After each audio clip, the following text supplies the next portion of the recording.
In the rolling hills of Vermont's northeast kingdom, where autumn paints the landscape in shades of amber and gold, Thomas Caldwell stands before a weathered farmhouse that whispers of forgotten dreams. His calloused hands, shaped by 68 years of life's toil, grip a set of old keys as morning mist swirls around his boots. This isn't just another renovation project for a retired craftsman. It's his last chance at finding purpose after losing Claire, his wife of 40 years. What he doesn't know is that every nail he drives, every board he replaces, brings him one step closer to Katherine Morrison, the property's wealthy owner who has spent 3 decades building an empire while keeping one precious memory locked away. A summer evening in 1973, when a young carpenter promised to build her a home before fate had other plans. The late autumn wind whistled through Thomas's workshop, stirring dust motes that danced in shafts of morning light.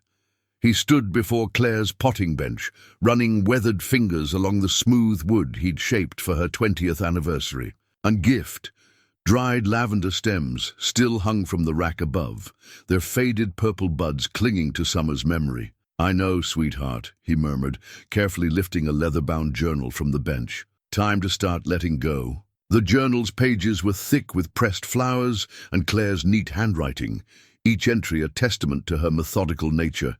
Spring planting schedules, winter greenhouse plans, sketches of garden layouts, she'd documented it all.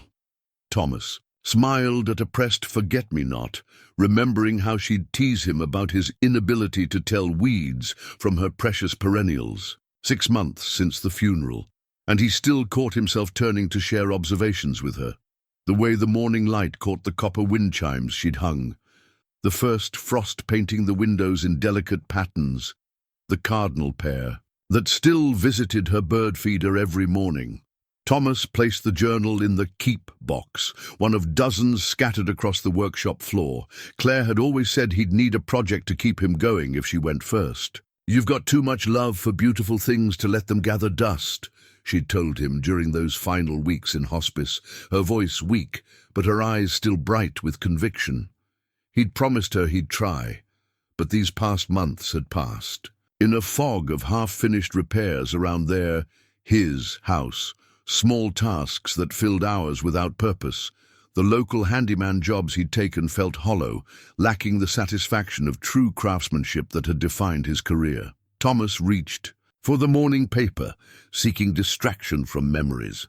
The classified section fell open, and his eye caught on a quarter-page advertisement bordered in thick black lines. Skilled craftsmen needed historic farm restoration. Northeast Kingdom, complete renovation required. Original architectural details must be preserved. Serious inquiries only. Long-term project. Contact Morrison Properties, LLC. Something about the ad made him pause. Perhaps it was the mention of original details. So many modern renovations stripped away a building's history in favor of contemporary convenience. Or maybe it was the promise of a long-term project, a chance to lose himself in work that mattered. The phone rang, startling him from his contemplation. Thomas crossed to his workbench, brushing sawdust from his flannel shirt before picking up the receiver. "Dad?" His daughter Sarah's voice carried its usual mix of worry and forced cheerfulness. "Just checking in. How are you doing with the sorting?" "Making progress," he said, glancing at the barely touched decide later pile. "Found your mother's garden journal." "Oh!" A pause filled with shared understanding. "You know, Dad, you don't have to do this alone. I could come up this weekend, help you go through everything." Thomas looked around the workshop, at the lifetime of accumulated tools and memories. "No, sweetheart, this is something I need to do myself." His eyes fell on the newspaper again. "Actually, I might have found a new project to tackle." "Really?" The relief in Sarah's voice was painful to hear. "That's wonderful. What kind of project?" "Farm restoration up in the kingdom. Sounds like it needs a lot of work." "The kingdom?" "Dad, that's hours away from anyone. Mom wouldn't want—" "Your mother," Thomas interrupted gently, "wanted me to keep creating beautiful things. This could be it." After saying goodbye to Sarah, Thomas stood in the workshop doorway watching. Leaves scatter across the yard. Claire had loved autumn best, he remembered.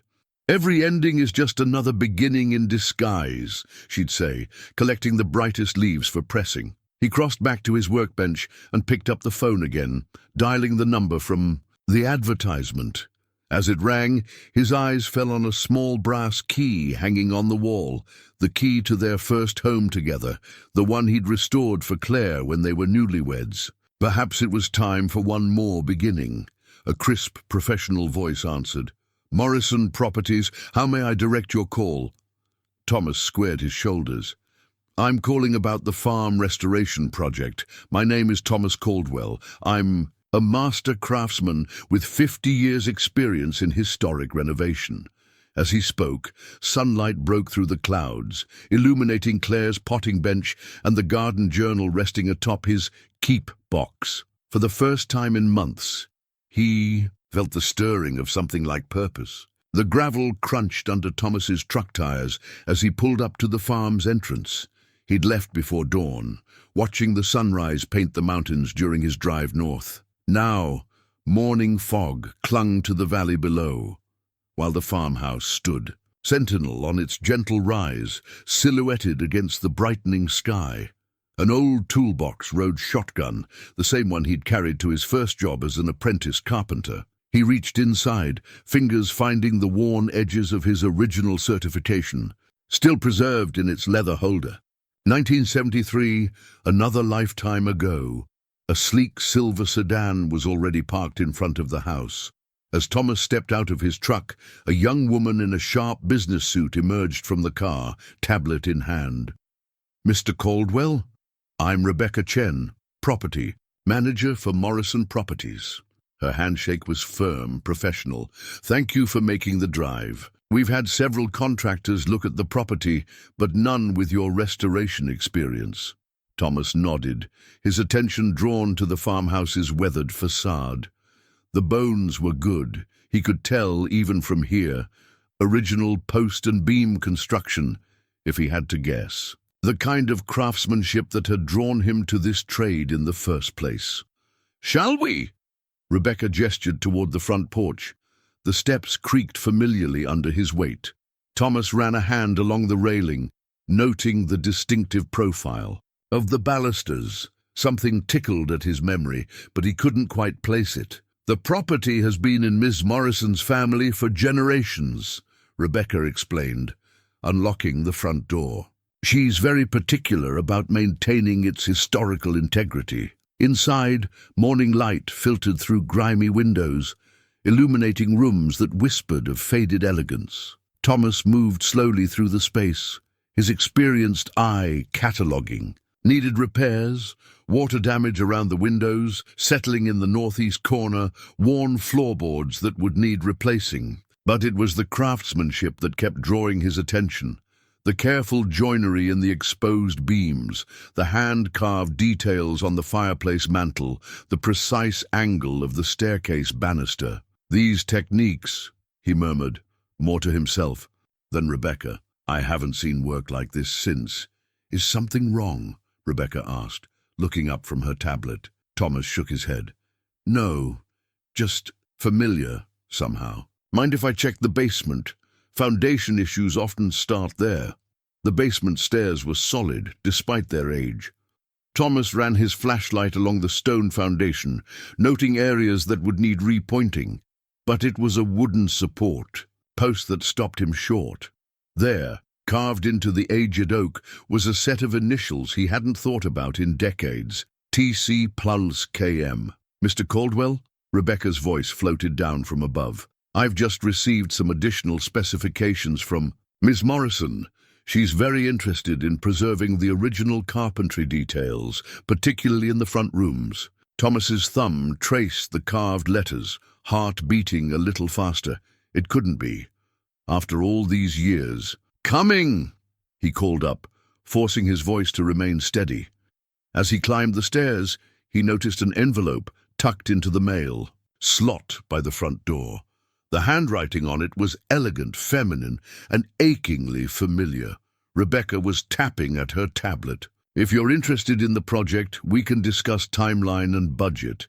Ms. Morrison is prepared to be quite generous for the right craftsman." Thomas barely heard her. His mind was 40 years in the past, remembering another summer morning, another set of restoration plans, another promise made in this very house. Before life took them in different directions, before Claire, before Mr. Caldwell. He blinked, returning to the present. "Yes, sorry. The project." He straightened his shoulders, professional mask sliding back into place. "I'd like to take it on. This place deserves to be brought back to life properly." "Excellent," Rebecca beamed. "I'll draw up the paperwork. Ms. Morrison will be pleased." As they walked back to their vehicles, Thomas paused to look up at the farmhouse once more. A fragment of memory surfaced. A young woman's laugh, the smell of fresh-cut lumber, dreams sketched on graph paper spread across a makeshift table. He wouldn't open the envelope. Not yet. First, he had a house to restore, and perhaps a few memories to reconcile along the way. Thomas arrived early the next Monday, sunrise still an hour away. He'd rented a small apartment in town, nothing fancy, just a bed and kitchenette.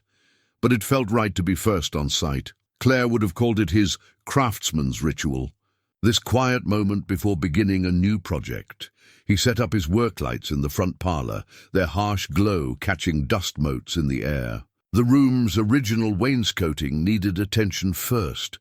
Water damage had caused the wood to buckle in places, and several panels would need careful reproduction to match the existing pattern. As he worked at removing the first damaged panel, his fingers found something behind it, a small pocket of space that shouldn't have been there. Reaching in carefully, he extracted a brittle envelope and what felt like a photograph.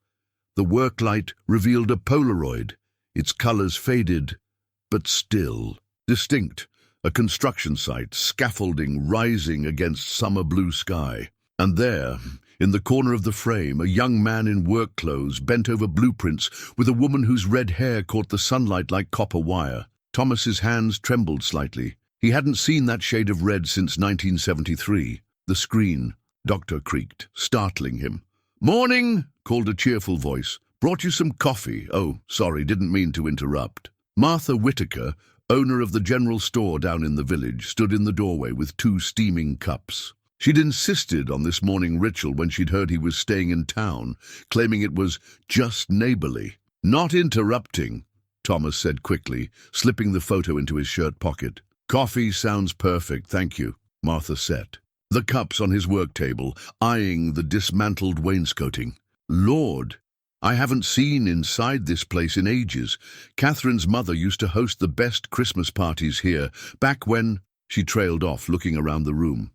"Well, before everything changed." Thomas's heart skipped at the name. Katherine Morrison owns the place now, though we haven't seen her up here in, must be 30 years at least. Not since she went off to make her fortune. Martha shook her head. Shame, really. She had such plans for this house back then.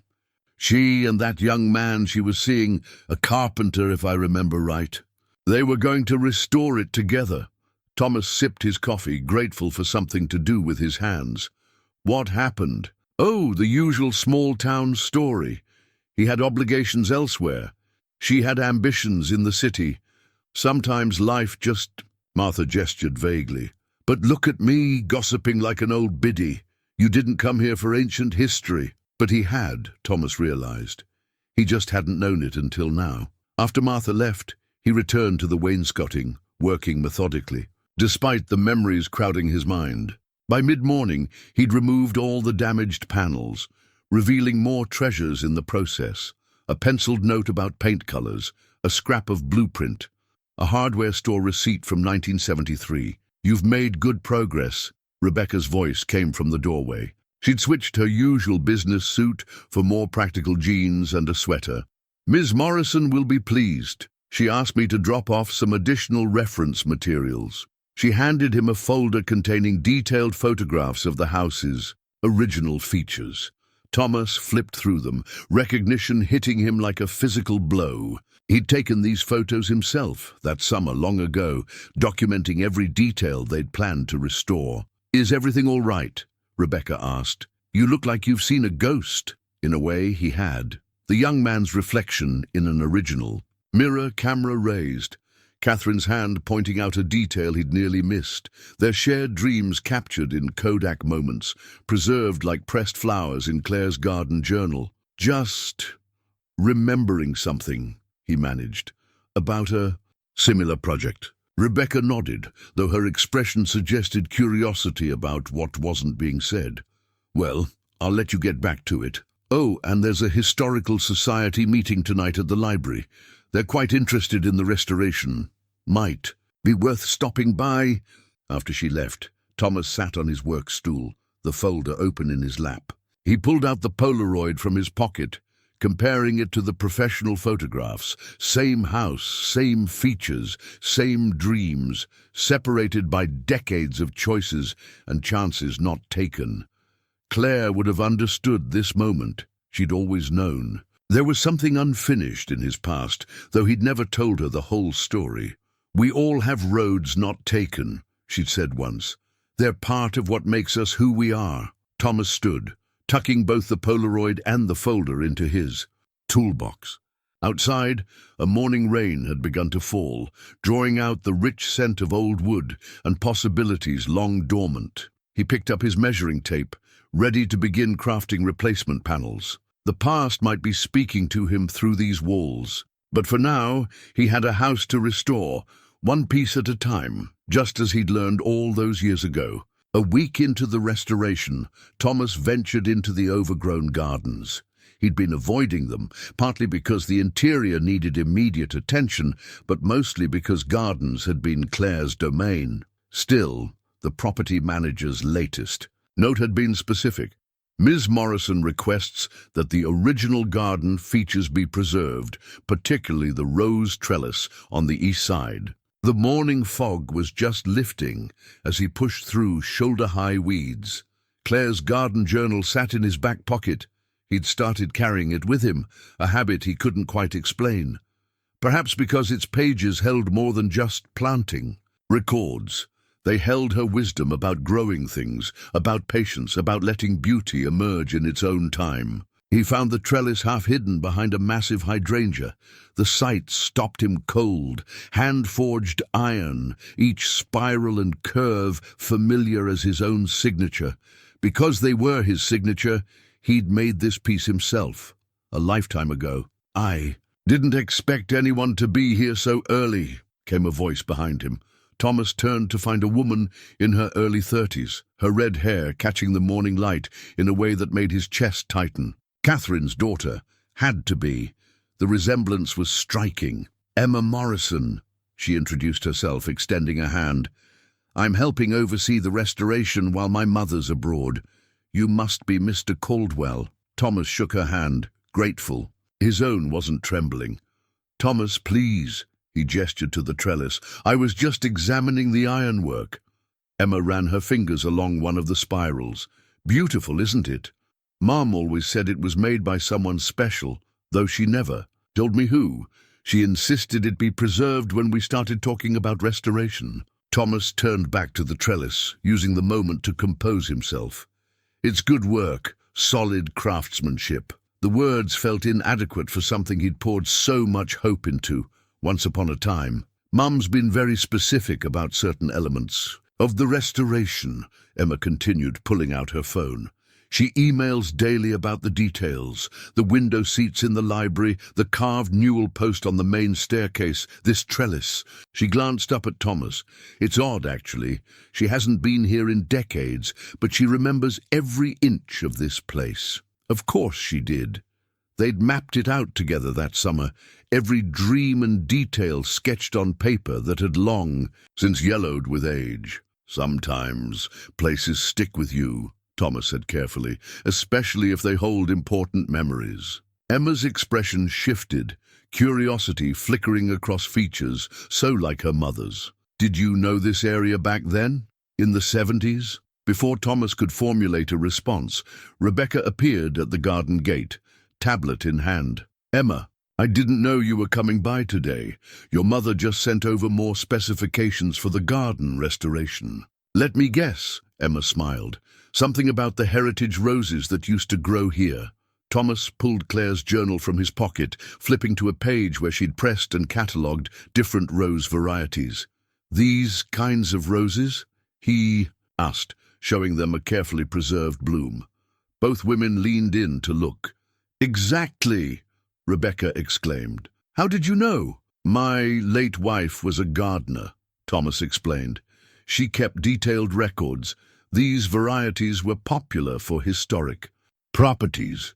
The partial truth felt bitter on his tongue, but he wasn't ready to unearth the whole story. Not yet. Emma studied him for a moment, something like recognition flickering in her eyes. "You know, my mother keeps a journal just like this.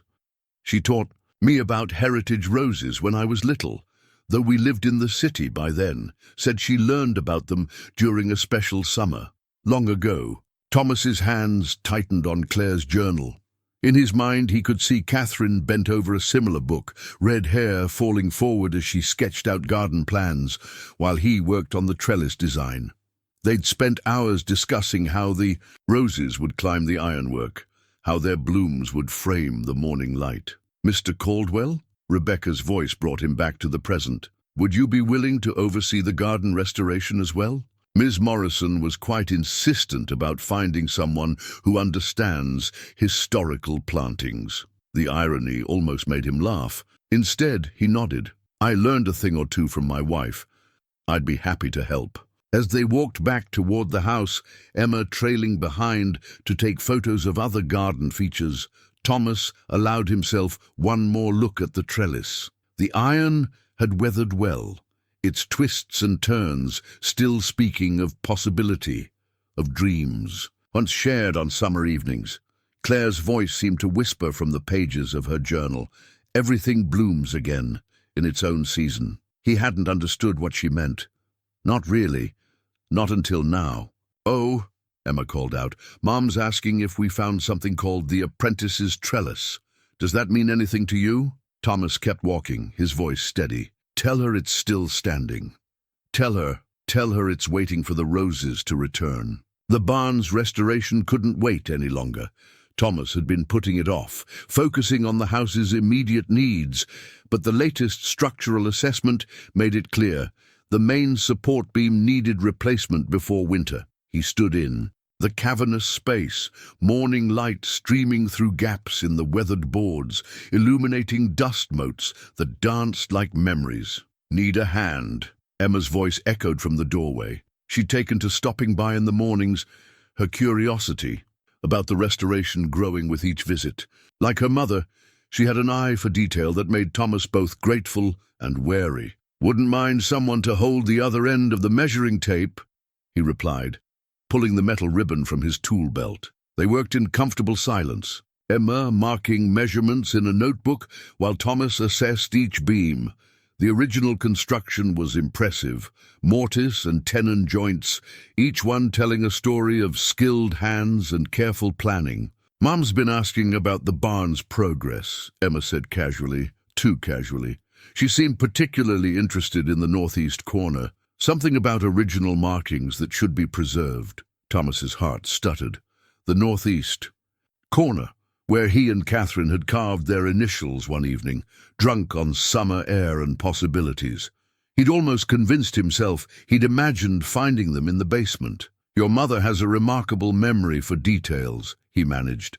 Emma hummed thoughtfully. "She does, though sometimes I wonder what she's really trying to preserve here. It's not just about the building, is it?" Before Thomas could respond, his work light caught something on the main beam. There, partially hidden beneath decades of paint and grime, were the initials he'd been both dreading and longing to find again, TC plus KM. Emma moved closer, squinting at the carved letters. "TC, those aren't..." She looked at Thomas, really looked at him, and he could see the pieces clicking into place. "Thomas Caldwell, you're him, aren't you? The carpenter from Mum's stories." Thomas ran his fingers over the carved letters, feeling the grooves that his younger self had cut with such hope.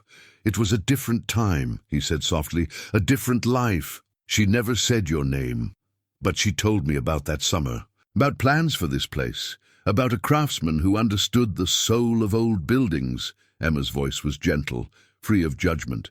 "About why she left. I had family obligations back home, my father's heart attack, the family business." Thomas trailed off, the old justifications tasting like ash. "Life doesn't always follow the blueprints we draw." Emma touched the carved initials gently. "You know she never married? Built her company instead? Morrison Properties started with historic restorations, did you know that? She always said she learned from the best." Thomas turned away, busying himself with his tools. In his mind he could see Katherine that last evening, her face in the fading light as he tried to explain why he had to leave. The way she'd squared, her shoulders already armoring herself against the world. "I married Claire," he said quietly. She was the morning after the storm, the steady ground when everything else was shifting. We had 40 beautiful years together, and now I'm here to restore a house, nothing more." But even as he said it, Thomas knew it wasn't true. Every beam he replaced, every joint he restored, was a conversation with his younger self, with Katherine, with the dreams they'd sketched on graph paper during lunch breaks. The barn door creaked, and Rebecca stepped in. "Emma, your mother's on the phone. She's asking about the barn's original features." Emma gave Thomas a long look. "Tell her everything's being preserved, especially in the northeast corner." After they left, Thomas stood alone in the barn, dust motes still dancing in the light. He pulled out his phone and typed a quick message. To Rebecca, "Please tell Ms. Morrison that the craftsmanship will be honored. Every mark, every memory. I promise." He didn't sign it, but he knew Katherine would understand. Some promises, like some skills, never really fade. They just wait in the wood, in the joints and beams, in carved initials that survive decades of paint and silence. Above him, a dove cooed from the rafters, the sound echoing in the space where dreams had once been as solid as oak. Thomas picked up his tools and began working on the support beam. There was restoration to be done, in more ways than one. The storm warnings came just before dusk. Thomas had been working late, trying to finish weatherproofing the barn's new support beam, when Emma burst in, hair wild from the wind. "They're saying it could be severe," she said, holding up her phone, with its radar image of angry red and yellow. "Historic properties are particularly vulnerable." A massive thunderclap cut her off, and the sky opened up. Through the barn's gaps, Thomas could see the wind whipping trees sideways. But it was the metallic shriek from above that made his blood run cold. "The weather vane," he breathed, already moving. "We need to secure it." Emma followed him out into the deluge. "The what?" "On the cupola!" Thomas shouted over the wind, pointing to where an ornate iron weather vane spun frantically. "I made that piece in 73. If it comes loose, it could tear through the roof." They raced to the house, water plastering their clothes. Thomas grabbed his tool belt and led the way up the narrow stairs to the cupola. The small space smelled of rain-soaked wood and memory. "Hold the light steady," he instructed, working to secure the weather vane's mounting. His hands remembered every curve and joint. He'd spent weeks crafting it, incorporating Katherine's love of horses into the design. The galloping stallion still moved as smoothly as the day he'd installed it, despite decades of storms. "You made this?" Emma's voice held wonder. "It's beautiful," lightning flashed, illuminating the intricate scrollwork. For a moment, Thomas was 23 again, proudly showing Katherine his finished work while she traced the details with delicate fingers. A violent gust threatened to tear the weather vane loose. Thomas braced himself, tightening the final bolt just as his phone buzzed in his pocket. Rebecca's name flashed on the screen. "Mr. Caldwell? Ms. Morrison is asking about the weather vane. She's seen the storm warnings, and she's concerned." "Tell her it's safe," Thomas interrupted, rain dripping from his cap. Tell her the craftsman remembered his promise. These hands may be older, but they haven't forgotten. After securing the cupola access, they retreated to the kitchen. Emma found some old towels in a linen closet, and they dried off while watching the storm rage through windows that rattled with each thunderclap. "Mom used to tell me stories about this place," Emma said, wrapping her hands around a mug of coffee she'd made. "About a summer when everything seemed possible. About a craftsman who could coax beauty from raw materials." She looked at Thomas. "I never understood why she kept this property all these years, never developed it like the others. But it's because of you, isn't it?" Thomas watched the weather vane hold steady against the wind. "We were young, had all these dreams about restoring this place together. Your mother, she saw the potential in things, in people. She knew this house could be beautiful again, like you're making it now. Maybe that's why she hired me, though I suspect she didn't know it would be me answering that ad." Emma smiled. "Don't be so sure. Mom doesn't miss much." She pulled out her phone, scrolled through some messages. "She's been asking about specific details. The window seats, the trellis, the weather vane. All things you made." Thunder rolled again, but gentler now. The storm was passing. "She's coming home," Emma said quietly. "Next week. She says it's to check on the restoration progress, but..." She met Thomas's eyes. "I think some storms need to be weathered in person." Thomas walked to the window. The weather vane turned smoothly in the dying wind, its silhouette familiar as his own signature against the clearing sky. Somewhere in his tool chest was Claire's last letter, the one telling him to be open to joy again when he was ready. "Your mother may not like what she finds," he said. "Time changes people, or maybe it just gives them a second chance to get things right." Emma gathered her things, preparing to leave. At the door, she paused. "The weather vane, it's a stallion, isn't it? Mum has a picture of one just like it in her office. She always said it reminded her to be brave." After she left, Thomas remained at the window, watching his handiwork guide the wind. Some things, crafted with love and skill, could weather any storm. Perhaps hearts were the same way. Thomas spent the following days in a fog of anticipation and dread, losing himself in the detailed work of restoring the library's built-in shelving. The original blueprints lay spread across his workbench, their edges worn from decades of careful storage. He'd found them tucked away in the attic, rolled inside a copper pipe, exactly where he and Catherine had hidden them that last summer. The sound of tires on gravel pulled him from his concentration. Too early for Emma's usual visit, too late for Rebecca's morning check-in. His heart knew before his mind caught up. Catherine. He heard the car door close, followed by footsteps on the porch. Familiar footsteps, though lighter now, less certain. The front door opened. "Mom, you weren't supposed to arrive until..." Emma's voice, surprised. "I thought I'd come early, see how things are progressing without the formal tour." That voice. Older, yes, but still with that trace of steel beneath the silk. Thomas's hands stilled on the wood he'd been sanding. "The restoration is going beautifully," Emma was saying. "Mr. Caldwell has been..." "Thomas," Catherine's voice carried clearly. "Now closer. His name is Thomas." The library door creaked open. Thomas kept his back turned, running his hand along the shelf he'd been refinishing. Decades of craftsmanship had taught him that sometimes the strongest joints needed time to set. "Hello, Catherine."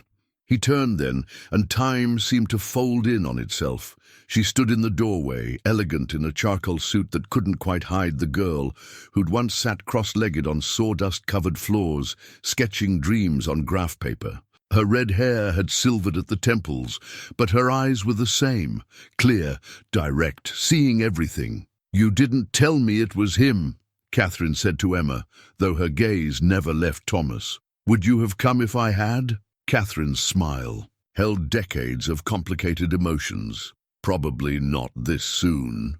Emma looked between them, understanding dawning. "I'll go check on the something. Anywhere else?" She slipped out, closing the door behind her. The silence stretched, filled with the weight of unspoken words. Finally, Catherine moved further into the room, her fingers trailing along the shelving Thomas had just restored. "Your work is still beautiful. The house deserved nothing less. The house." Catherine's laugh was soft, almost sad. "Always the house. Even that summer it was our excuse, our safe topic when everything else felt too big, too real." Thomas picked up one of the blueprints. "We had good plans." "We did." She moved closer, looking at the familiar drawings. "Life had other ideas." "Katherine, I know why you left." Her voice was gentle. "Your father's heart attack. The family business. Failing. Your sister's college tuition." She smiled slightly at his surprise. "Small towns talk, Thomas, and I had ways of keeping track. I should have—" "No." She touched his arm briefly. "We both made our choices. I built my company. You had 40 happy years with Claire. Emma told me about her. She sounds wonderful." Thomas's throat tightened. She was. She understood everything. Katherine nodded, turning to study the restored shelving. "And now, here we are, in the one place where all our stories started. Did you know when you hired me?" "I hoped." She met his eyes. "The ad specifically mentioned original architectural details. Who else would understand exactly what that meant to me?" Outside, a bird called, its song carrying through the open window, the same kind of bird that used to wake them as they worked through those long summer days. "The weather vane still turns true," Thomas said quietly. "I know. I've watched it. Every storm since you installed it." Catherine's smile held warmth now. "Some things are built to last, aren't they?" They stood together in the library they'd once planned to fill with books and dreams, the afternoon light painting everything in shades of possibility. Not young anymore, but perhaps wiser. Not unchanged, but maybe better for the living they'd done apart. "Welcome home, Katherine." Her eyes glistened. "It's starting to feel that way again." The morning after Catherine's arrival dawned clear and cool. Thomas found himself walking the property's edge, where an ancient maple stood sentinel over the eastern pasture. He'd been avoiding this spot, knowing what he'd find there. The remains of a treehouse he'd built one weekend when they were young, and everything seemed possible. "I used to play up there as a kid." Emma's voice came from behind him. "Mom never said who built it, but she wouldn't let anyone take it down, even when the branches started to decay." Thomas studied the weathered platform, still clinging to the massive trunk. "Needs proper bracing now. That split in the main branch could be dangerous." "Could you fix it?" Katherine approached, 2 mugs of coffee in hand. She passed one to Thomas, their fingers brushing briefly. "For the next generation, perhaps." Emma's eyes widened. "Mom?" "Just thinking ahead." Katherine sipped her coffee, but Thomas caught the slight tremor in her hand. "Emma's talking about starting a family. This place should be ready." Thomas set his mug on a nearby fence post and pulled out his measuring tape. "The basic structure's sound. Your mother insisted on cedar. It resists rot better than pine." He smiled at the memory. Wouldn't take no for an answer. "Some things never change," Emma muttered, earning a mock glare from her mother. As Thomas examined the treehouse, Katherine shared stories with Emma about the property's history. But it was what she didn't say that spoke volumes. How they'd sketched the treehouse plans on the back of a hardware store receipt. How she'd handed him tools while balanced on a nearby branch. How they'd christened their creation with a bottle of cheap wine and expensive dreams. "I found some old photographs," Emma said carefully, pulling an envelope from her jacket. "In that box from Grandma's attic." Katherine stiffened. "Emma," but her daughter was already spreading the photos on the weathered picnic table beneath. The maple. There they were, young Thomas on a ladder, Katherine perched in the tree, both laughing at something long forgotten. Another showed them studying blueprints, heads bent together. And one, Thomas's breath caught, of Katherine standing proudly in the finished treehouse, sunset turning her hair to flame. "You look happy," Emma said softly. "We were." Katherine touched the photos gently. "But happiness comes in many seasons, doesn't it, Thomas?" He nodded, thinking of Claire, of their own joy-filled years. "Life has a way of giving us what we need, when we need it. Even if it's not what we thought we wanted," Emma asked. "Especially then." Thomas descended from the tree.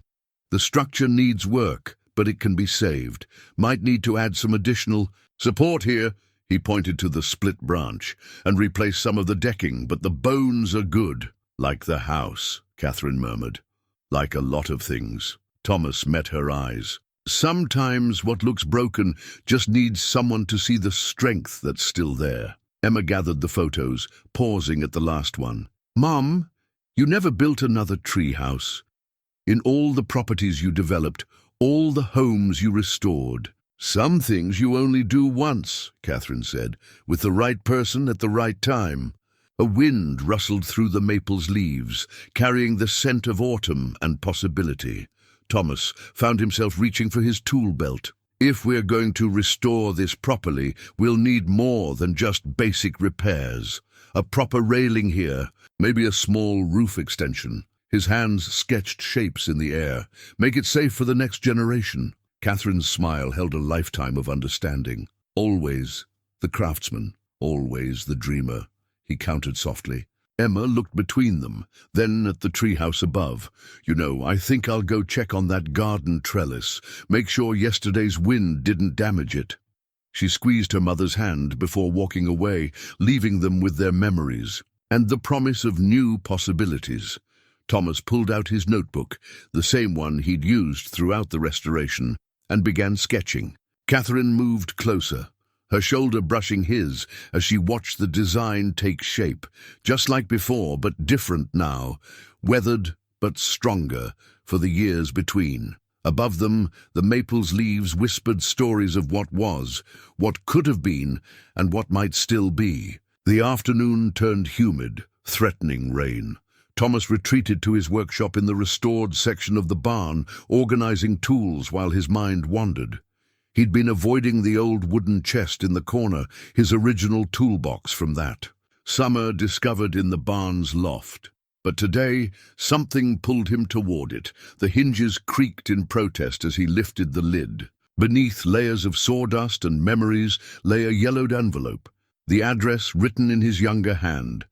Katherine Morrison, 147 Maple Ridge Road. I thought I might find you here. Thomas turned to find Katherine in the doorway, silhouetted against the darkening sky. She'd changed from her business attire into jeans and a simple blouse, looking more like the girl he'd known. Old habits, he said, unconsciously moving to hide the envelope. What's that? Her eyes had always been sharp. Nothing. Just Thomas. The way she said his name. Some things hadn't changed in 40 years. He held out the envelope. Never sent it. Never had the courage. Katherine took it carefully as if it might crumble to dust. When? The week after I left. Wrote it from Dad's hospital room. His voice grew quiet. Tried to explain everything I couldn't say that last night. Lightning flickered in the distance as Katherine traced her name on the envelope. Should I read it now? It's 40 years too late. Or maybe right on time. She met his eyes. We're different people now, Thomas. Maybe we can finally hear what our younger selves were trying to say. Before he could respond, Emma burst into the workshop, rain spattered and breathless. The storm's coming in fast. They're saying possible tornado conditions. She stopped short, sensing the tension. I'm interrupting something. No, Katherine said, tucking the envelope into her pocket. Just revisiting old memories. What needs to be secured? Thomas switched into craftsman mode, pushing emotions aside. The new barn beam hasn't fully settled. We should brace it and check the repairs on the house's north side. They worked quickly, efficiently, the three of them falling into an unexpected rhythm. Emma knew the house almost as well as her mother. Now, and Katherine's business experience translated into natural organization. Thomas found himself watching them between tasks. Katherine's determined focus, Emma's quiet competence. Like looking at before and after photographs of the same spirit. The storm hit just as they finished. They huddled in the library, listening to wind howl through the old house's bones. Thomas had built a fire in the restored fireplace, its warm light creating a cocoon against the darkness. Mom, Emma's voice was hesitant. Are you going to read it? Katherine touched the envelope in her pocket. I'm not sure I'm ready. Weren't You the one who taught me that sometimes we have to face the hard things? Emma smiled. That's why you never sold this place, isn't it? You were waiting for the right time to face it all again. Thomas stared into the fire, remembering Claire's words during her final days. Don't let past regrets keep you from future joys, my love. We all have letters we wish we'd sent, words we wish we'd spoken. It's never too late until it is. Read it, he said quietly. Whatever I wrote then, maybe we both need to hear it. Catherine's hands trembled slightly as she opened the envelope.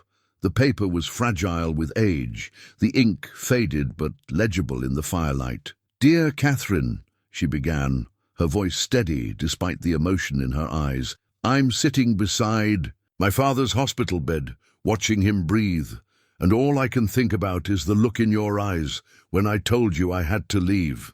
Thomas closed his eyes, his younger self's words washing over him, the explanation about his father's heart attack, the failing family business, his sister's college tuition hanging in the balance, the dreams he'd had to set aside, the future he'd seen slipping away. And I want you to know that what we planned, what we dreamed about for the house, for us, it was real, every bit of it. Maybe that makes this harder. Maybe that makes me a coward for writing this instead of telling you in person. But I need you to understand that leaving wasn't about not loving you enough. It was about having to be the man my family needed, even if it meant not being the man you deserved. Emma wiped tears from her cheeks. Outside, the storm raged, but in the library, time seemed suspended between heartbeats. I hope someday you'll find someone who can give you everything we talked about, who can help you make this house into the home we imagined. You deserve that dream, Katherine. You deserve every dream. Katherine folded the letter carefully, her fingers lingering on the creases. But I never did, she said softly. Restore the house, or find someone else. Some dreams you either achieve with the right person or you keep them locked away until they find their way back to you. Emma finished. Like this house. Like both of you. Thunder crashed overhead. But the old house stood firm, sheltering 3 hearts beating with possibilities that had waited 40 years to be spoken. Morning found Thomas on the porch, coffee growing cold beside him as he watched the sun rise over storm-scattered debris. The letter had changed something, shifted the ground beneath their careful dance of politeness and old hurts. Penny for your thoughts? Emma settled into the rocking chair next to him, her own coffee steaming in the cool air. She held a worn leather photo album in her lap, just wondering what your father would think of all this. Emma's laugh held a touch of sadness. James Morrison was many things, but he wasn't my father. She opened the album, pointing to a marriage certificate tucked between pages.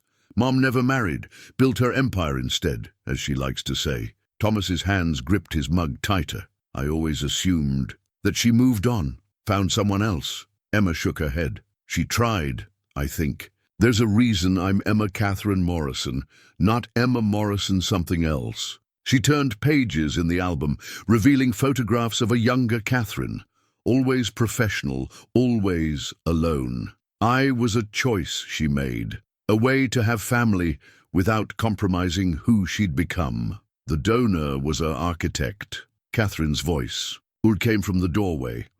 I thought craftsmanship should be in her blood, one way or another. Thomas turned, seeing the vulnerability beneath her composed exterior. She joined them, perching on the porch railing. You could have told me, Thomas said softly. What difference would it have made?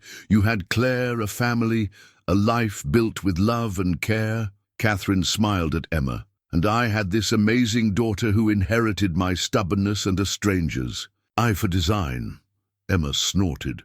Pretty sure the design sense came from watching you restore historic properties all my life, and maybe from stories about a certain craftsman who taught you to see the soul in old houses. Thomas watched a blush creep up Catherine's neck, the same way it had 40 years ago when he'd compliment her sketches. Those stories, Emma continued, flipping to a new page, were my bedtime tales. The summer of restoration, Mom called it. I never knew it was a love story, too. Emma, Katherine warned. No, Mom. I've seen how you've protected this place all these years. How you kept his work intact, the weather vane, the trellis, the treehouse, even how you structure contracts for historical renovations. Original craftsmanship must be preserved wherever possible. Sound familiar? Thomas remembered Claire's similar observations about his work, how he'd always insisted on restoration over replacement, on honoring what came before, how she'd smile knowingly when he'd talk about techniques he'd learned years ago. "Your mother taught me as much as I taught her," he said, "about seeing potential in broken things, about patience with the restoration process." "We taught each other," Katherine corrected gently, "and then life taught us different lessons apart." Emma closed the album, but not before Thomas caught a glimpse of a familiar scene. Katherine standing in the nearly finished library, sunlight streaming through windows he'd restored, her face alight with possibility. "Claire knew," he said suddenly. "Not everything, but she knew there was someone before. A project that changed me. She said," he paused, throat tight, "she said some love stories write themselves in wood and stone instead of words." "She sounds wise," Katherine murmured. She was. Her last letter. Thomas pulled the worn paper from his shirt pocket. "She told me not to let old regrets keep me from new joy. Said that sometimes life gives us second chances if we're brave enough to take them." Emma stood, gathering the photo album. "I think that's my cue to check on the garden. Those heritage roses won't plant themselves." After she left, silence settled between Thomas and Katherine, comfortable as old wood. "She's remarkable," Thomas said finally. "She is." Katherine's smile held pride and a touch of mischief, "though I'm beginning to suspect she's plotting something. Like mother, like daughter. I seem to remember someone plotting to get historical designation for this property just to prevent development. That was different. I was protecting something precious." Their eyes met, decades of unspoken feelings passing between them. "And now?" Thomas asked. Katherine looked out over the property, at the restored barn, the carefully preserved details, the new life emerging from their shared past. "Now I'm wondering if some things are worth more than historical designation, if some restorations go deeper than wood and stone." Thunder rumbled in the distance, another storm approaching, or perhaps just an echo of the one that had brought them clarity in the library. "Emma deserves to know her whole history," Katherine added softly. "Not just the stories I told her, but the truth of why this place, why your craftsmanship, why everything had to be preserved exactly as you left it." Thomas reached out, covered her hand with his, the first deliberate touch since her return. "Then let's tell her, together." The afternoon brought another round of repairs, this time to the master bedroom's original crown molding. Thomas worked methodically, removing damaged sections when his pry bar caught on something in the wall cavity. Reaching in, his fingers found a small velvet box. His heart stopped. He knew this box, had carried it in his pocket for weeks that last summer, waiting for the right moment. "Tom?" Katherine's voice from the doorway. She still used the old nickname sometimes when her guard was down. "Emma said you might need—" She broke off, seeing what he held. The box sat between them like a physical manifestation of their unspoken past. Thomas opened it slowly, revealing the empty space where a ring had nestled 40 years ago. "I returned it," he said quietly, "the day after I left. Couldn't bear to keep it." Katherine gripped the doorframe. "You never told me you were going." How could I? By the time I bought it, Dad was already in the hospital. Everything was falling apart except—" He gestured to the house around them. "Except what we were building here. You could have asked anyway." Her voice held decades of hurt. "Could have let me decide if I wanted to face those challenges with you. You had dreams, Katherine. Architecture. School, your own firm. I couldn't ask you to give that up for a struggling family business and a half-restored house. That wasn't your choice to make." The words burst from her, sharp with long-buried anger. "I had the right to choose my own path." "Mom!" Emma appeared behind Katherine, concern etched on her face. "I heard voices." "It's all right," Catherine said, not taking her eyes from Thomas. "We're just finally having a conversation 40 years overdue." Emma saw the ring box, understanding dawning. "Oh, did you know," Catherine continued, moving into the room, "that I waited, even after you left, kept thinking you'd come back or write or—" She laughed bitterly. "And then I found out from town gossip that you'd married Claire." "Catherine, no, let me finish. I built my company, starting with historic restorations, because every project felt like a piece of what we'd planned. Every house I saved was this house. Every detail I preserved was something you'd taught me to value." Thomas sank onto a drop. Cloth, the ring box heavy in his hands. "Claire knew. Not everything, but enough. She used to say I restored old houses like I was trying to fix the past. Were you? Maybe. Or maybe I was trying to honor it. Honor what you taught me about." Seeing the beauty in broken things, Emma moved fully into the room, sitting cross-legged on the floor between them. "So what happens now?" "Now?" Catherine's laugh held less bitterness. "Now we're 3 people trying to restore more than just a house." "4," Thomas said softly. "Claire's part of this too. Her wisdom, her understanding. She helped make me someone who might finally be ready for conversations like this." Catherine's expression softened. "She sounds remarkable." She was, just as remarkable as a woman who raised a daughter alone while building an empire. Emma reached for the ring box, examining it carefully.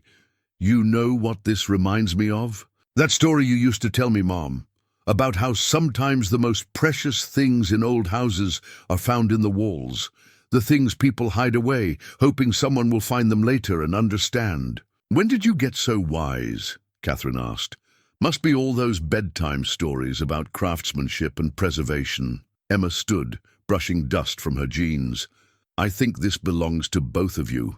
A piece of your history, hidden away until the house was ready to give it back." She placed the box on the window seat, another piece of Thomas's original work, and slipped out, leaving them with their memories and possibilities. "We can't go back," Thomas said finally. "No," Catherine touched the ring box gently. "But maybe we can restore what matters most, like we're doing with the house, taking what was beautiful about the past and making it strong enough for the future." Outside, an autumn wind stirred the maple leaves, their whispers echoing through the half-finished room like secrets finally ready to be shared. That evening, Thomas sat alone in his temporary apartment, Claire's final letter spread before him on the small kitchen table. He'd read it so many times the creases were soft as cloth, but tonight the words held new meaning. "My dearest Thomas." It began in Claire's careful hand, growing shakier toward the end, but never losing its warmth. "When you read this, I'll be gone, and you'll be trying to figure out how to live in a world that feels half empty. But I want you to remember something. Love isn't a finite resource. It grows, changes, finds new ways to express itself." A knock at the door interrupted his reading. Catherine stood there, looking uncertain in a way he'd never seen before. "Emma told me where to find you," she said. "May I come in?" He stepped back, gesturing to the sparse furnishings. "It's not much. It's temporary." She caught sight of the letter. "Oh, I'm interrupting." "No," Thomas said quietly. "Maybe you're right on time." He picked up the letter. "Would you like to hear what Claire wrote? About us?" Catherine's eyes widened. She knew everything. Here, he found the passage he wanted. She wrote, "I've always known there was someone before me, Thomas. I saw it in the way you restored old houses, in how you'd sometimes look at sunset light through windows you'd rebuilt, as if searching for a memory. I was never jealous of that ghost, because she helped shape you into the man I loved." Catherine sank into a chair, tears gathering. "I would have liked to know her. She would have liked you too. Listen to this. So when I'm gone, my love, don't shut your heart away behind walls of grief. If life offers you another chance at joy, even if it's with the one who came before, be brave enough to take it. We all deserve second chances at dreams we had to set aside." "How did she know?" Catherine whispered. "She didn't. Not specifically. But she knew me, knew there were rooms in my heart I'd locked up but never emptied. Thomas carefully folded the letter. She gave me permission to open those doors again. Catherine pulled something from her bag, a small leather journal. I have a letter too, of sorts. I've kept this diary since that summer, written down everything. I learned about restoration, about craftsmanship. She opened it to a well-worn page. But really, I was writing to you all these years. About every house I saved, every detail I preserved. She handed him the journal. His eyes caught phrases. Thomas would have loved this staircase. Used his technique for matching the original molding. Found another weather vane today, not as beautiful as his. Catherine, I'm not sharing this to make things harder, she said quickly. Just to show you that Claire was right. Some loves reshape us, become part of who we are. I became a preservationist because you taught me to see the beauty in things others would tear down. And I became a better craftsman because you taught me that every detail tells a story. Thomas smiled.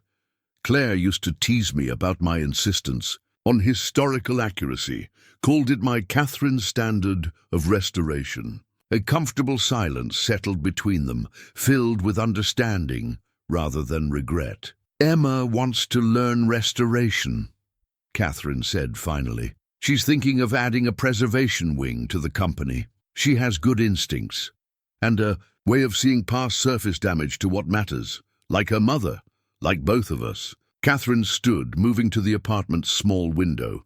Below, the village's lights twinkled in the gathering dusk. What are we doing, Thomas? Right now, we're honoring the past while building something new, just like we do with every restoration. He joined her at the window. Claire's letter ends with something I think we both need to hear.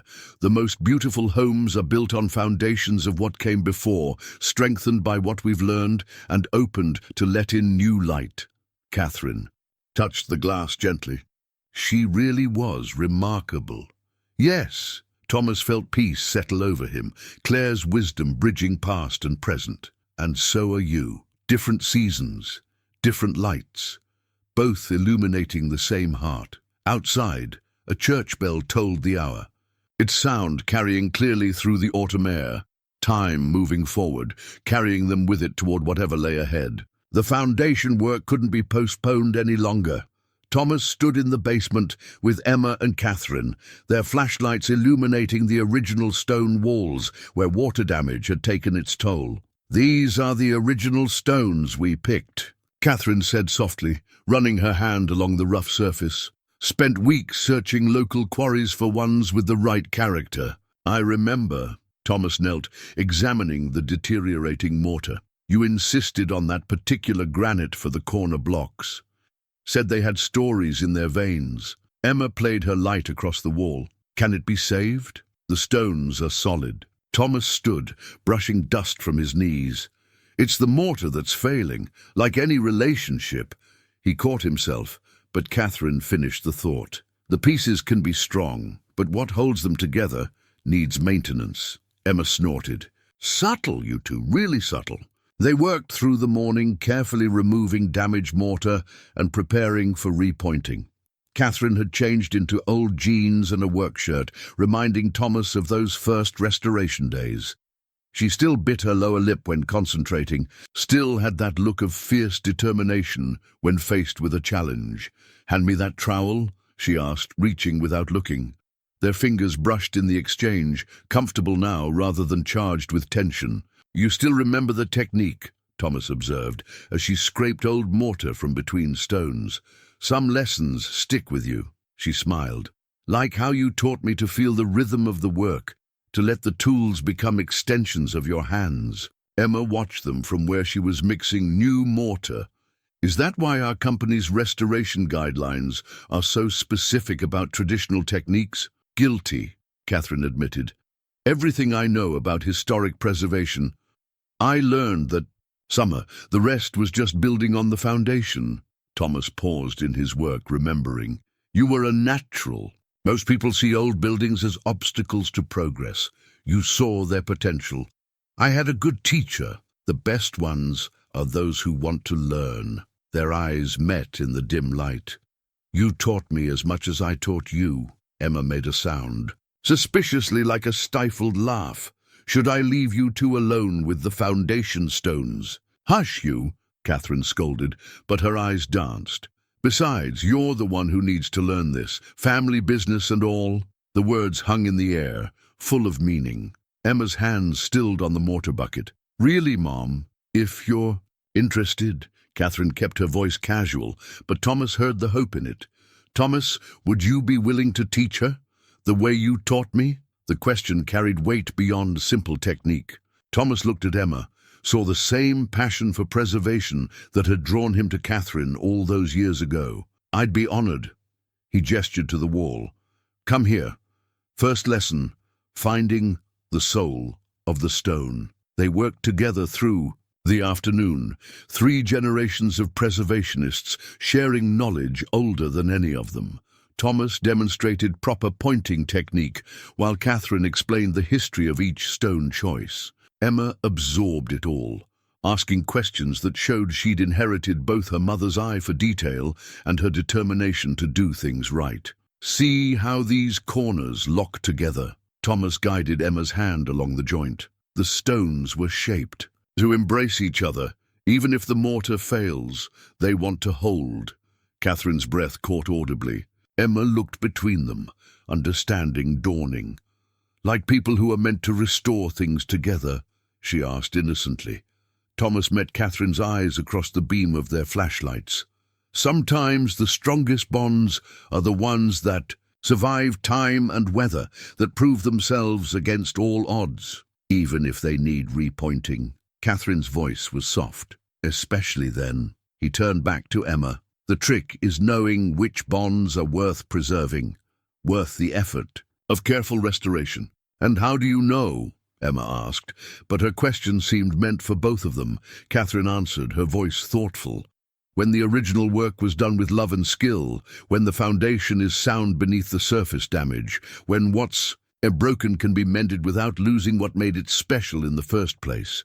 They worked in comfortable silence after that, the rhythm of their tools a meditation on preservation and renewal. By dusk, the first section of foundation stood restored, stones locked in fresh mortar, stronger than before. Emma ran her flashlight over their work one last time. It's beautiful. Yes, Thomas agreed, but he was looking at Katherine, at the way she stood proudly before the restored wall, at how the years fell away when she smiled at their shared accomplishment. The best restorations, Katherine said, honor what came before while building something new. She touched the stones gently, something that can last. Above them, the old house creaked and settled, generations of stories held in its bones, waiting for new chapters to be written in mortar and memory and love restored.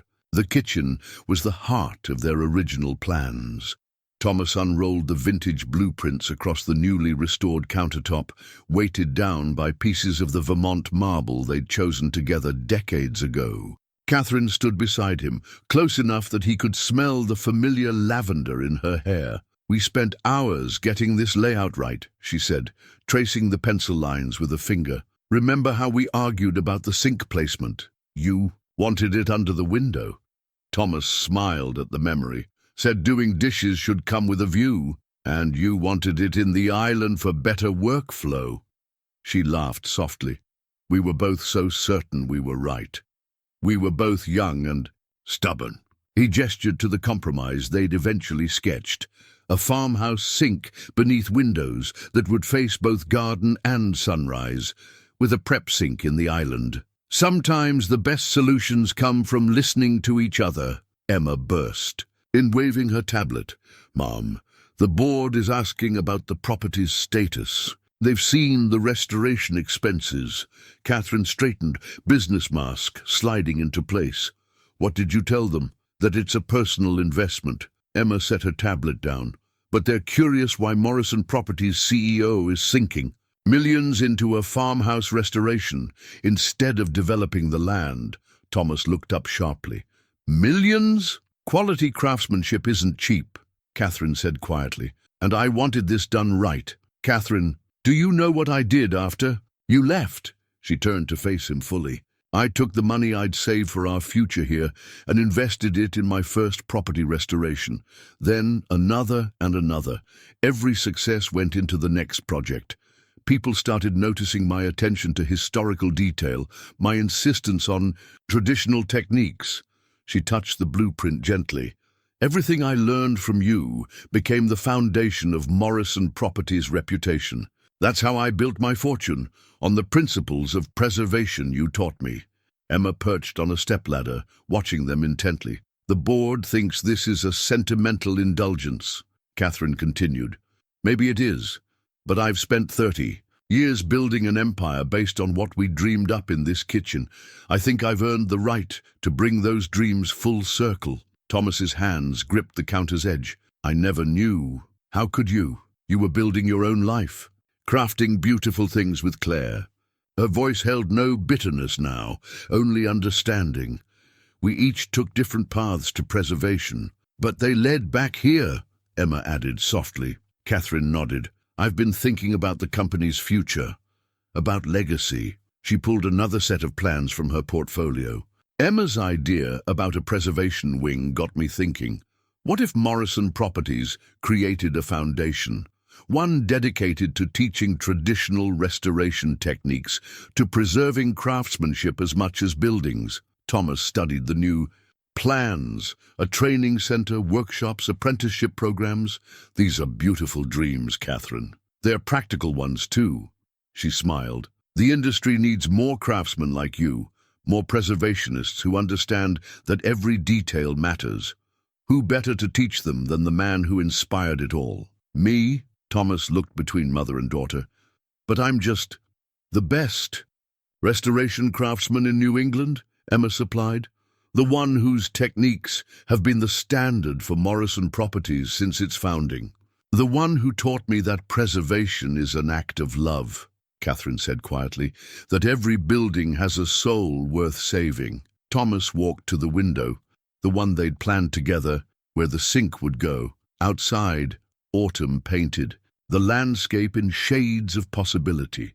Claire used to say that teaching was another form of preservation. His voice was thoughtful, passing on knowledge, techniques, the love of craftsmanship. She was wise about many things. Catherine joined him at the window. What do you think she'd say about this? Thomas smiled, remembering Claire's last letter. She'd say that some dreams wait for the right season to bloom, that wisdom shared becomes wisdom multiplied. Emma cleared her throat. So, what should I tell the board? Catherine's eyes never left Thomas. Tell them that Morrison Properties is expanding its mission, that we're not just preserving buildings anymore. We're preserving the art of restoration itself. She paused. Assuming our master craftsman is willing to help. Thomas looked around the kitchen, at the plans they'd drawn in youth, at the wisdom they'd gained apart, at the future taking shape in fresh pencil lines. On one condition, he said finally. Name it. We put that sink under the window. Catherine's laugh echoed off newly plastered walls, bright as morning light through restored glass. Emma shook her head, smiling at them both. I'll update the board, she said, gathering her tablet. And maybe give you two a moment to discuss sink placement. After she left, Catherine turned to Thomas. You know this means staying, making this place a home again. I know. He took her hand, both of them feeling the years of work in each other's calluses. I think it's time to stop preserving memories and start building new ones. Evening found them in the library, surrounded by the day's work and decades of memories. Thomas held 2 rings in his palm, Claire's simple gold band and a delicate vintage ring he'd found in Catherine's old jewelry box while restoring the master. Bedroom's built-ins. You kept it, he said softly, holding up the second ring. All these years. Catherine sat beside him on the window seat they'd restored together. I almost sold it once, right after I heard about your marriage. But I couldn't. She touched the ring gently. It wasn't just a piece of jewelry. It was proof that someone had once seen me clearly enough to choose a ring with tiny wood-grain patterns in the gold. I spent weeks finding the right one. Wanted. it to reflect both your elegance and your love of natural patterns." Thomas smiled at the memory. "The jeweler thought I was crazy, asking about architectural details in wedding rings. You never told me you'd bought it?" "No. By the time I found the perfect ring, everything was falling apart. Dad in the hospital, the business failing." He closed his fingers around both rings. "I convinced myself I was being noble, letting you go. Didn't realize until much later that I'd taken your choice away." Katherine leaned back against the restored woodwork. "We were so young, so sure we could plan everything perfectly, like drawing up blueprints for a life. But life has a way of requiring modifications to the original plans." "Yes." She turned to face him fully. "Thomas, I need to ask you something about Claire." He met her eyes, saw the careful consideration there. "Did you love her, really love her, not just settle for her?" "Yes." His answer came without hesitation, completely and truly. "She was sunrise after a long night, the foundation I needed. When everything felt uncertain." He opened his hand, looked at the rings. "Loving her wasn't a betrayal of what we had. It was a different season of the heart." Katherine released a breath she seemed to have been holding. "Good. I needed to." "No. Because I've spent too many years wondering if you regretted choosing duty over love. But I didn't." Thomas's voice was gentle. "I found love in duty, with Claire, just as you found purpose in preservation. We both built beautiful lives. And now we're here, older, hopefully wiser, free to choose again." Emma's voice came from the doorway. "Sorry to interrupt, but dinner's ready. I thought we could eat in the kitchen, test out the new counters." They looked up to find her holding a casserole dish, her expression a mix of hope and careful neutrality. "Perfect timing," Katherine said, standing. "We were just discussing choices." "And?" Emma tried to sound casual and failed. Thomas placed both rings carefully on the window seat. "And I think your mother and I are finally ready to stop restoring the past and start building something new. Together?" Emma's voice was small, hopeful. Katherine reached for Thomas's hand. "Together, if that's all right with you." "Are you kidding? I've been watching you two dance around each other since the renovations started. It's like every restored detail brought you closer to admitting what was obvious to everyone else." Thomas laughed. "When did you get so insightful?" "Must be all those preservation lessons. You taught me to look beneath the surface, see what's worth saving." Emma grinned. "Now, can we eat? The casserole's getting cold and we have a foundation to plan." As they followed Emma to the kitchen, Katherine squeezed Thomas's hand. "Claire would approve, I think, of us honoring the past while embracing the future. She'd say we're all just works in progress, that love, like good craftsmanship, can create beautiful things in every season." Behind them, sunset light streamed through restored windows, catching the two rings on the window seat. Different rings, different loves, both perfect in their time, both part of the foundation for whatever they would build next. Fresh snow dusted the farmhouse grounds as Thomas and Katherine stood with Emma, reviewing the final blueprints for the Preservation Training Center. The plans lay spread across the library table, their edges weighted by samples of heritage materials and restoration tools. "The old carriage house will make perfect workshop spaces," Emma said, pointing to the detailed drawings, "and the loft above can be a classroom for theoretical instruction." Thomas nodded, his hand finding Katherine's naturally now. "Good sight. Lines, plenty of natural light. Important when you're teaching detailed work." "And the main house?" Katherine asked, though she already knew the answer. Emma smiled. "Living quarters for the master craftsman and the foundation's director, plus a showcase for historical restoration techniques." She looked between them. "Assuming you're both ready to make this official." Katherine squeezed Thomas's hand. "The board approved everything yesterday. Morrison Properties Preservation Institute will open next spring. With one condition," Thomas added, "that we document every step of this house's restoration. Not just the techniques, but the story behind them. How understanding the history of a place helps you restore it properly. Already ahead of you." Emma pulled out her tablet, showing them the website mock-up. See, where every detail tells a story. I thought we could start with the weather vane.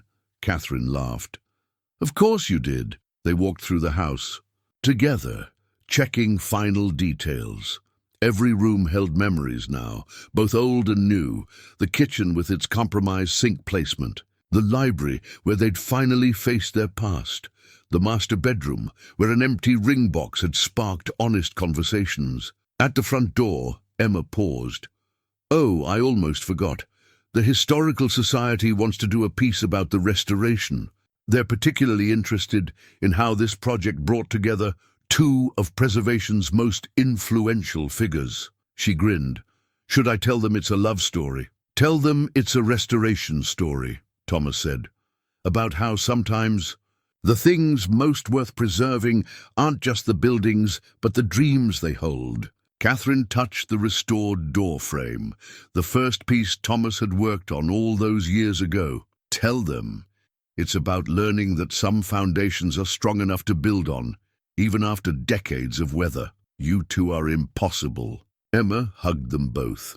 I'm heading into town for supplies. Try not to get too sentimental while I'm gone. After she left, Thomas and Catherine climbed to the cupola. The weather vane turned smoothly in the winter wind, still pointing true after all these years. I've been thinking, Catherine said, watching the snow fall, about Claire's garden journal. Thomas turned to her, curious. The last entry about different seasons of blooming. She was right.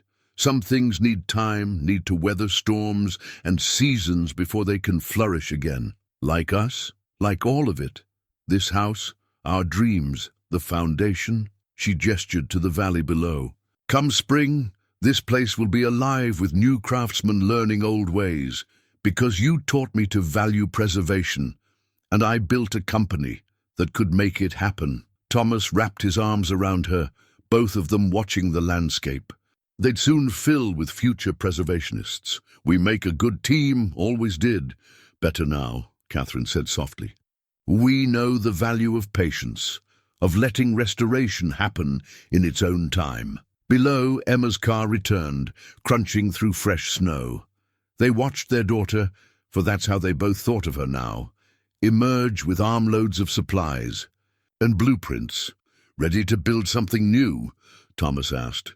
Catherine smiled, the same smile that had captured his heart 40 years ago, now deepened by wisdom and time. As long as we're restoring dreams together. They descended to help Emma, leaving footprints in the snow that would soon be joined by others, students, craftsmen, preservationists carrying their legacy forward. The old house stood ready, its bones strong, its heart renewed, waiting to shelter new stories of restoration and love. Spring came early to the farmhouse, as if nature itself was eager for new beginnings. Thomas stood in the same spot where he'd first gripped those old keys months ago, but now Catherine's hand was warm in his, and Emma was coming up the drive with the final piece of their restoration. Found it, she called, holding up a small brass box. The locksmith just finished it. Inside lay a set of new keys, their brass gleaming in the morning light. 3 sets, one for each of them, cut from the same blank, just as their lives had. Been reforged into something new and shared. Shall we? Catherine asked, selecting her key. Together they opened the front door of their restored home. Morning light streamed through spotless windows, catching the restored woodwork Thomas had carefully brought back to life. The house seemed to welcome them, its spaces filled with both memory and possibility. The first students arrive next week, Emma reminded them, setting her key ring on the entryway table they'd refinished together. Everything's ready in the carriage house. Thomas nodded, his craftsman's eye taking in all they'd accomplished. Every detail spoke of care and connection. The restored crown molding, where they'd found the ring box, the library shelves that had witnessed their reunion, the kitchen sink beneath its perfect window. Catherine touched the frame of Claire's garden journal, now displayed prominently in the library alongside her own preservation diary and Emma's newly started restoration notes. 3 generations of wisdom, bound in leather and love. I visited Claire yesterday, she said softly. Took Are some of those heritage roses we replanted. Told her about the foundation, about how her last letter helped make all this possible. Thomas wrapped an arm around her shoulders. She would have loved this, seeing knowledge preserved, passed down, growing into something new. Like love? Emma asked, smiling at them both. Exactly like love. Catherine leaned into Thomas's embrace. Built on strong foundations, restored with care, made better by time and understanding. They walked through the house together, each room holding stories of both past and future. In the kitchen, Emma had set up a display of historical restoration techniques featuring Thomas's original tools alongside modern preservation methods. The library showcased before and after photographs, including one of young Thomas and Catherine, with their first set of blueprints. "Look," Emma said, pointing out the window to where the heritage roses were beginning to bud on the restored trellis. First blooms of the season. Above them, the weather vane turned in the spring breeze, its restored mechanism working as smoothly as the day Thomas had first installed it. From the carriage house came sounds of preparation, workbenches being set up, tools being arranged, everything ready for the first class of preservation students. Hard to believe, Thomas mused, that all this started with a newspaper ad and an old set of keys. No, Catherine corrected gently. It started 40 years ago, with two young people who loved old houses and each other. Everything since then has just been part of the restoration process. Emma checked her watch. The Historical Society will be here soon for the official opening photographs. Should I tell them the whole story? Thomas and Catherine exchanged glances, years of shared understanding passing between them. Tell them that true restoration takes time, Thomas said. That sometimes the most precious things need to weather a few storms before they reveal their full beauty. Tell them that love, like craftsmanship, can be preserved through generations, Catherine added, that what we build with care and skill will always find its way home. Emma hugged them both, then headed out to prepare for the ceremony. Through the window, they watched her walking the property, so confident in her role as bridge between past and future. Thomas pulled out his new key, letting it catch the morning light. Ready for this next chapter? Catherine's smile held all the warmth of that long-ago summer, tempered now by wisdom and time. With you, always. Together, they stepped onto the porch where the morning mist was lifting to reveal their restored world. The house stood proud behind them, its old bones strengthened by new purpose. Before them stretched the future they'd once dreamed of, now transformed by experience into something even more beautiful than their young hearts could have imagined. Around them, spring unfurled in shades of promise, painting their world in colors of renewal. Everything old was new again, every ending had become a beginning, and love, like the finest craftsmanship, had proven itself timeless.